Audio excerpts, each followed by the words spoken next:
Nii, Rasmus täna Flora duubliga 2-2 viik. Väga viimasel hetkel see Flora viigivärav tuli. Kas meil on pigem rõõmus või kurb? Pigem on kurb praegu, tegelikult on pettumus. Me võitsime sellest 3 punktist hästi kinni ja lihtsalt lõpus väga karjustustöök ja kahjuks täna ikkagi viik, aga tahtsime võitu. Väga tahtsime võitu siit täna.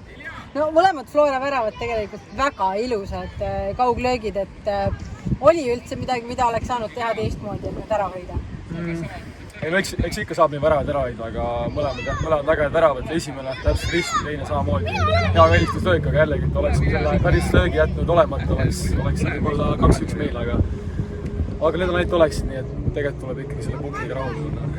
No jäime ka teisel poolel vähemus punase kaardi, see alati muudab mängu. Võib-olla on isegi imelik küsida, kuidas see muutis, aga kuidas sina väljakul olles nägid, kuidas see muutis? Me pidime veel rohkem kaitsvalt mängima, kohendust tunda, kui üks mees oli vähem ja siis jah, siin tuli Salu kohe vahetus sisse, tuli mu kõrvale ja eks seal oligi põhimõtteliselt kõik pallid, mis nemad panime, pidime sinna täiega sisse minema ja sealt püüdme selle palli ette poole viia. Meil väga enam palliga seal nagu mängida ei olnud, et pigem oligi see, et tuleb see pall selle ette poole toimetada ja loota, et seal Edmanson või nii-öelda Hardi äkki jookseb ära ja saab selle väravast üle. No aga sinu enda poolt täna 2 väravat, sellega võib vist rahul olla?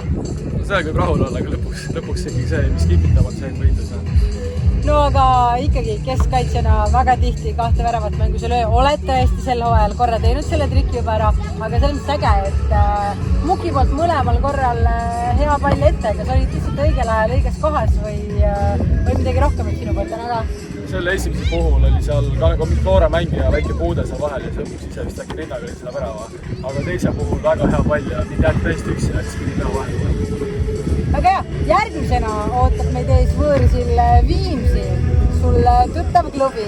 Mis emotsioonid ja tunnetega sinna lähed? Väga hea emotsiooniga. Praegu edasi ka, et kollast kaarti saab, kui oleks mäng vahele. Aga nüüd Richardit ei ole, siis tuleb seal vaatame äkki Tauno Saare, et tuleb tagasi Küprosse, siis saab oma otseda. Ehk meil kaitses ongi, et Richard... Või Martin Sova. Martin Sova, loodame, et kaamera tagant Martin Sova sekkub. Et meil kaitseliin see ongi, et hooaja alguses oli kõik nagu juba hästi. Nüüd Igor tegi täna comebacki pärast 30. mai vigastust, eks ole. Jaagup on hooaja lõpuni väljas, Tauno on praegu välismaal. Mis seis meil kaitses üldse on? Kas on kõik nagu hästi? Kui vaadata nii-öelda palju meile väravaid on löödud läbi hooaja, siis tegelikult on hästi. On hästi palju sellist rotatsiooni keskkaitses ja äärekaitses. Ei ole ühte sellist nagu kindla tuumikut tekkinud, aga ma arvan, et iga mees, kes väljakul läheb, tahab seal võidelda ja värava puhta näitab.